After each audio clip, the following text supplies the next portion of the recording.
Ya, jadi negara kita ini luas. Jadi kita tidak bisa hanya melihat Jakarta ataupun Jawa Bali. Kita harus bisa melihat juga berbagai provinsi baik di timur maupun juga di barat. Dan kita lihat bahwa struktur masyarakat, struktur alamnya, dan struktur sosialnya itu semua berbeda. Sehingga di dalam rangka kebijakan untuk mensukseskan vaksinasi, khususnya di vaksinasi primer, yaitu menyelesaikan dosis pertama dan dosis kedua ini memang menjadi pekerjaan rumah pemerintah daerah, dalam hal ini kabupaten kota. Jadi untuk itu memang karena struktur masyarakat, struktur sosial yang berbeda, demikian juga alamnya berbeda, maka setiap pemerintah daerah tentu mempunyai kebijakan dan strategi yang bisa bagaimana melakukan percepatan dengan menciptakan akses dan akselerasi agar bisa vaksinasi ini bisa selesai. Tentu masyarakat di pegunungan, masyarakat di pesisir, di pulau, demikian juga di daerah pertanian, di daerah yang sebagai nelayan, ini tentu berbeda-beda. Oleh karena itu, kendati pun TNI Polri sudah melakukan serbuan vaksinasi, kemudian Satgas juga sudah hadir di berbagai daerah, tetapi perlu memang kolaborasi masyarakat secara pentahelix, di mana masyarakat-masyarakat yang ada di dalam kelompok budaya, kelompok sosial, dan kelompok keagamaan ini harus ikut serta.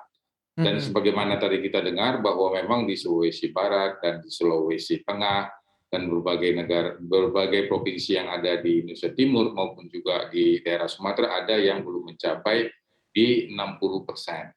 Oleh Oke. karena itu memang kalau kita memang masuk ke booster ini harus menjadi pekerjaan kita. Dan salah satu memang strategi adalah melakukan PPKM Mikro, di mana PPKM Mikro itu adalah mengimplementasikan PPKM di tingkat desa dan di tingkat kelurahan, sehingga kepala desa dan kepala kelurahan bisa mengaktifkan Bapak RT dan Bapak RW tidak hanya untuk 3T dan 3M, tapi termasuk juga vaksinasi, termasuk juga memisahkan mana yang sakit dan mana yang sehat. Jadi ini yang harus kita lihat, bahwa kebijakan secara nasional harus bisa juga dibaca secara lokal. Jadi dengan bahasa lokal, dengan menggunakan kearifan lokal, kita bisa mendorong supaya vaksinasi ini bisa diterima oleh masyarakat. Oke, baik. Saya mau ke Bapak Bupati Maros, Pak Haidir. Pak Haidir, kalau untuk Kabupaten Maros, seperti apa sih Pak update untuk tingkat vaksinasi primer yang pertama dan juga dosis kedua di Kabupaten Maros? Apa ada kendala juga yang dihadapi oleh pemerintah kabupaten? Iya, betul yang disampaikan oleh Bapak Alexander Ginting tadi. Ya ini salam hormat ini Gibran ya. Jadi memang di beberapa kondisi, terkhusus misalnya kami di Kabupaten Maros memang ada sedikit kendala secara geografis. Nah, kemudian juga beberapa data. Kalau kami di Maros ini per hari ini, per tadi pagi datanya kayak KPCPN-nya ini sudah dosis pertama itu sudah 67,49%. Memang kita berharap mudah-mudahan dalam 1-2 hari ke depan ini kita sudah mencapai target 70%. Ya, ada beberapa kendala di data, misalnya ya warga Maros ada beberapa yang vaksinnya di Kota Makassar ataupun di luar, karena di tower KTP kami sudah sampai di angka 71% yang tervaksin. Jadi memang sasarannya, jadi kita berharap insyaallah mudah-mudahan ini kita lakukan terus gebiar vaksin. Setiap hari ini hampir 23 titik setiap hari kita lakukan. Tapi memang di kondisi akhir-akhir di 2 minggu terakhir ini kita tingkat capainya agak sedikit menurun. Kenapa? Karena ya di akhir-akhir ini yang tidak tervaksin ini adalah orang yang selama ini memang ada ya terpengaruh lah, mungkin ada terpengaruh berita hoax atau sebagainya, dan juga ya kendala secara medan. Tetapi insya Allah kita akan sisir. Makanya untuk ke depan kita berharap mudah-mudahan dengan gerakan vaksinasi door to door ini bisa mencapai target ke depannya. Ini Mas Gibran. Iya, semoga tentunya vaksinasi door to door ini bisa menjadi salah satu juga agen untuk bisa meningkatkan tingkat vaksinasi di Kabupaten Maros. Tapi kalau untuk Kabupaten Maros sendiri Pak, utamanya mungkin pemerintah kabupaten, selain beberapa hal yang dilakukan termasuk utamanya door to door, ada tidak Pak hal lain juga yang didorong oleh pemerintah Kabupaten Maros, utamanya mungkin program agar tingkat vaksinasinya menjadi lebih meningkat, dan juga yang tadi Pak Hadir juga katakan untuk hoax-nya seperti apa sih menjernihkan informasi terkait vaksinasi yang dilakukan oleh pemerintah Kabupaten Maros? Iya, memang yang jadi masalah juga ini memang sasaran kita, misalnya sasaran lansia, di mana lansia ini ke lokasi sasaran, ini memang mereka juga kadang-kala agak kesulitan. Makanya kami sudah memerintahkan semua aparat di desa sampai tingkat RT RW mendata dan insya Allah tim vaksinator kita akan langsung menuju ke lokasi tersebut. Yang kedua, memang logistik vaksinasi kita, terutama yang Sinovac, yang saat ini kendalanya ya 1-2 hari ini kita kurang, ya masih ada 60.000 masyarakat yang butuh Sinovac untuk dosis kedua, sehingga banyak sasaran juga yang harus vaksin kedua, tapi karena vaksinnya bukan Sinovac, ya mungkin dia akan kembali. Ini yang kita akan berjuang pengertian. Kemudian kita bersama Forkopimda ini memperbanyak komunikasi positif ya melalui Forkopincam di desa, di kelurahan, Babinsa, Babinkantikmas.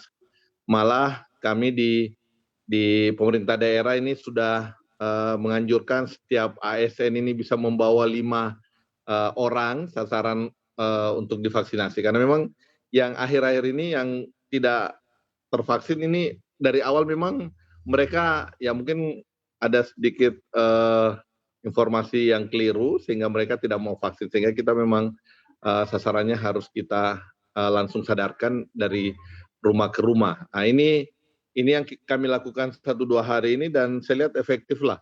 Kalau langsung kita door to door didampingi oleh aparat di bawah, Babinsa, Babinkantikmas, ya ini bisa bekerja secara efektif. Ya, kita berharap mudah-mudahan kebijakan yang dibutuhkan, sasaran proyeksi yang diberikan oleh pusat ini bisa cepat kami capai juga. Makasih.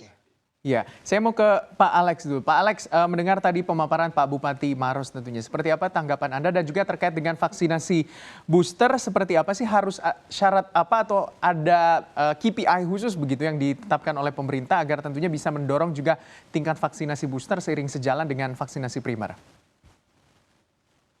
Ya, baik. Jadi memang pekerjaan rumah kita itu ada 2 sekarang dalam vaksinasi. Pertama, kita harus menyelesaikan vaksinasi primer. Ya. Yang kedua, kita harus melakukan booster karena sudah 6 bulan mereka ada sebagian sudah menyelesaikan vaksinasi 1 dan 2. Di samping juga tugas kita sekarang untuk vaksinasi anak.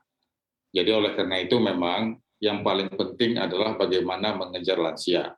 Saya pasti yakin bahwa di Maros juga ada data bahwa lansia untuk vaksinasi 1 dan keduanya pasti belum mencapai target di bawah di atas 60%. Oleh karena itu memang ini yang harus kita kejar, karena lansia ini adalah populasi yang rentan.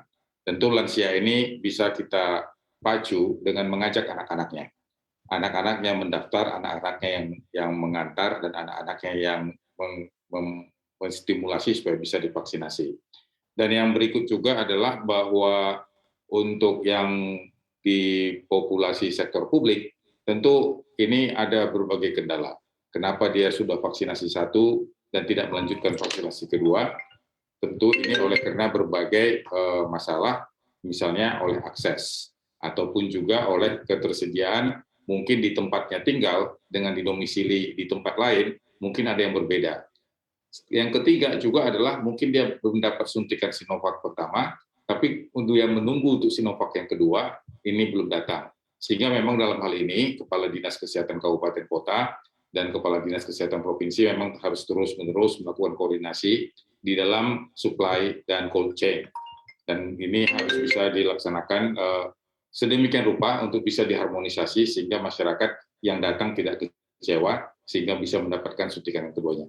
Begitu Pak Bupati. Iya, Iya, oke. kasih masalah. Ya. Ya, saya mau ke Pak Bupati. Pak Bupati melihat juga bahwa saat ini kan mulai dari kemarin pemerintah pusat juga sudah mulai menggencarkan vaksinasi booster. Sudahkah juga Kabupaten Maros menerima petunjuk teknis begitu dari pemerintah pusat atau mungkin dukungan apa yang diperlukan juga oleh Kabupaten Maros agar tingkat vaksinasi bisa tercapai dari pemerintah pusat tentunya? Dukungannya seperti apa? Ya, Mas Gibran. Jadi tadi disampaikan oleh Pak Alex, betul, kita sudah menerima petunjuk dan instruksi dari pemerintah pusat. Tapi khusus di Kabupaten Maros, kita masih mengejar target primer ini yang 70%. Semoga kan ini kita capai dan kita sudah sosialisasi ke sekolah-sekolah dan ke beberapa lokasi untuk vaksin anaknya. Ya, semoga juga kita akan mengejar vaksin anak ini. Sambil juga tadi yang khusus vaksin lansia kita kejar sampai 60%.